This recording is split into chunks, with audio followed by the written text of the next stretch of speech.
राधे राधे, जय श्री राम। मैं अपने यूट्यूब चैनल पूनम सरिता संगीत में आप सबका तहे दिल से स्वागत करती हूँ और ईश्वर से प्रार्थना करती हूँ आप सभी लोग स्वस्थ रहें, मस्त रहें और अपने जीवन में खूब तरक्की करें।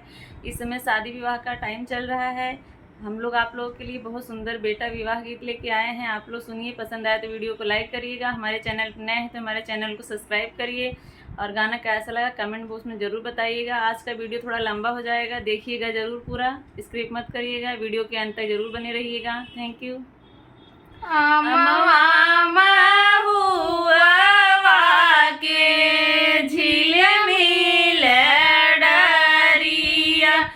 बाबू रे के डारी गंभीर जी अमवा हुआ के झील मिल डारिया बाबू रे के डार गंभीर जी तेही तारा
कब लगी दुआरा के चार जी साठीनी को सपोता तोरी ससुरारिया कब लगी दुआरा के चार जी अमवा